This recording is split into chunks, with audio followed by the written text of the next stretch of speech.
안녕하십니까. 윤투TV 윤준철입니다. 날씨가 많이 풀렸습니다.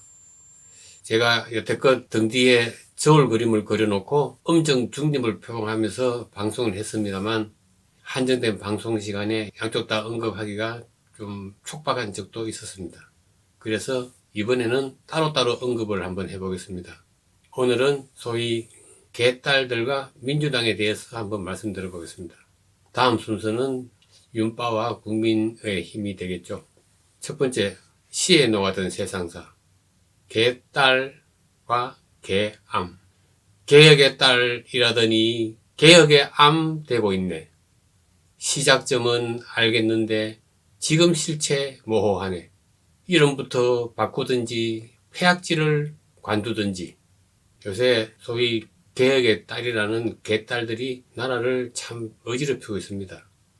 국민의 대표이자 헌법기관이고 입법기관인 국회의원들한테 폐악질을 부리고 있습니다.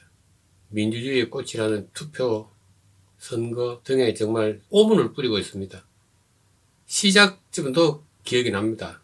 지난 대선 때 국민의힘에서 여성가족부를 해체한다 그러고, 또 이준석 전 대표와 페미니즘 논쟁이 이어서 젠더 갈등까지 간 후에 약간 과격하다는 그 여성들의 사이트에서 맨 처음 시작되었다고 생각합니다.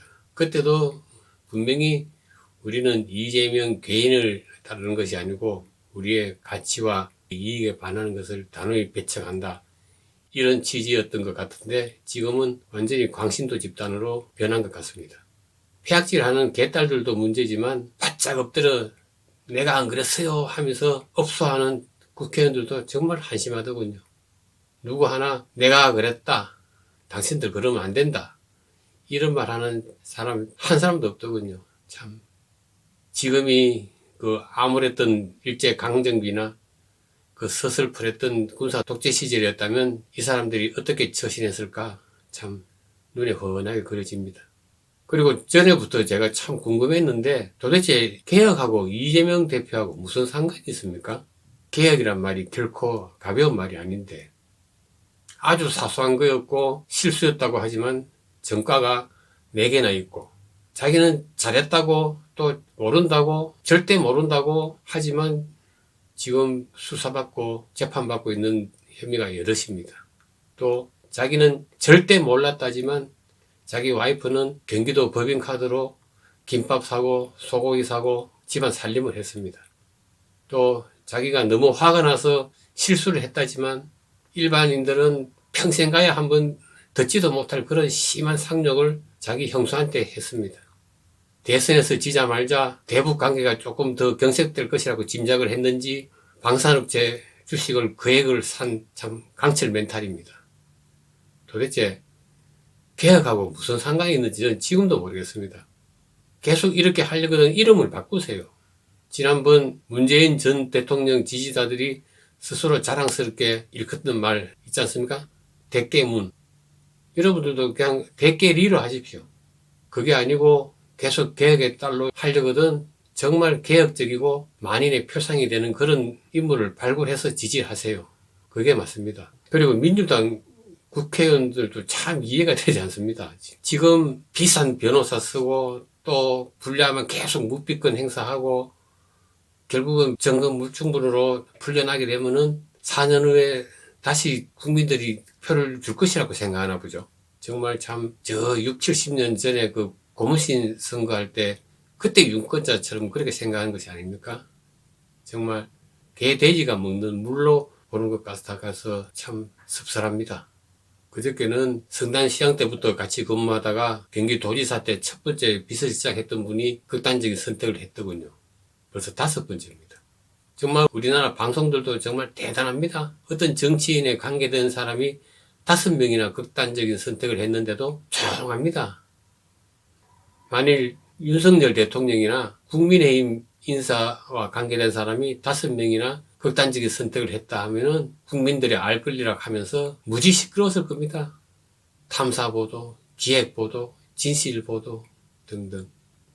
80학번 학생이었던 저는 똑똑히 기억하고 있습니다. 그 신군부 독재 시절에 가열차게 아부방송을 하던 KBS와 그 KBS와 아부방송 경쟁을 펼친 끝에 결국 이겨서 사장이 문공부 장관을 꿰찬 MBC까지 저 똑똑히 기억하고 있습니다.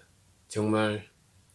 두 번째, 구성입니다. 입에서 나는 소리. 3위, 분통 터지는 소리. 더불어민주당 안민석 의원을 했습니다. 이 사람이 얼마 전에 이런 말 했더군요. 지금 당 지지율이 많이 떨어지는데 이걸 타개하기 위해서는 당 대표를 유시해서 여러분들이 삭발이라도 해야 된다. 참, 이 사람, 당 지지율이 떨어지면은 그 문제점을 파악하고 개선하고 지지율을 올릴 생각을 해야지. 무슨, 이 사람 원래 입이 가볍기로 유명한 사람 아닙니까? 최순실이 숨겨놓은 재산이 2조에서 많게는 300조까지 된다. 윤지호로 보고는 윤지호는 이 시대의 진정한 의인이다.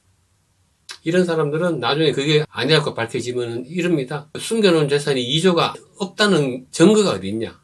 윤지호가 의인이 아니라는 증거가 어디 있냐? 이런 사람이 국회의원입니다. 국민 세금으로 호의호식하고 1년에 국민 세금을 10억씩이나 갖다 쓰는 국회의원입니다.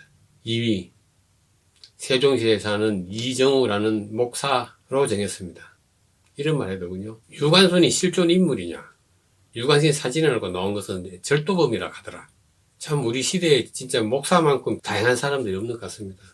정말 훌륭한 일 많이 하시고 존경스러운 분도 계시고 또 존재만으로 정말 존경스럽고 우르르 보이는 그런 분도 계시고 반면에 쓰레기짓만 하는 사람도 있고 존재 자체가 쓰레기인 사람도 있습니다. 우리가 미래를 위해서 뭐 일본하고 손을 잡아야 되니 안 그러면은 더 정신 차릴 때까지 배척을 해야 되니 그런 것은 논외로 두고 우리가 참 평생 잊지 말아야 될 그런 역사에 대해서 이 사람 사고방식대로 하자면은 우리 대한민국이 있기까지 수많았던 순국선열 또 애국지사 모조리 허수아비를 만들어버리는 이쯤 되면 이 사람 엄마 아버지는 어떤 사람일까? 이 목사는 크면서 어떤 걸 배우면서 컸을까? 자기 엄마 아버지는 인정을 하는 걸까? 참 여러 생각이 들게 만듭니다. 역사를 잊은 민족은 미래가 없다는 말이 있는데 이 사람의 미래는 어떨까 궁금하기도 합니다. 그래도 살아있는 생물체인데 지구를 떠나거라 소리는 못하겠고 그냥 한국에서 떠나거라 이 소리는 전해주고 싶습니다. 나온 입으로 다시 집어넣고 싶은 소리 2위입니다. 1위, 대구에 사시는 60대 중반의 손전헌 선생님이라고 계십니다. 이분 사모님께서 올해 초에 폐암으로 돌아가셨는데 돌아가시면서 금 10돈짜리 13개를 주셨다고 합니다. 주시면서 내 죽고 난 뒤에 형편이 힘들 때마다 한 개씩 팔아서 쓰세요. 자신은 암투병 하면서 형편이 좋지 않아 뭐 충분한 치료를 받지 못하면서도 그 금반은 손대지 않았다고 합니다. 당신이 돌아가시고 난 뒤에 혼자 남겨질 남편을 생각했었겠지요. 그렇게 돌아가시고 남편은 차마 쓸 수가 없어서 기부를 하셨다고 합니다. 그 공동모금회에. 참 여러 가지 생각을 하게 하고 또 반성을 하게 합니다. 차마 쓸 수가 없었어. 감동적인 말 1위로 했습니다. 오늘의 구성 1위 손전헌, 2위 이정우, 3위 안민석입니다. 오늘 방송은 이것으로 마치겠습니다. 환절기에 감기 조심하시고 다음에 또 좋은 방송으로 찾아뵙겠습니다. 감사합니다.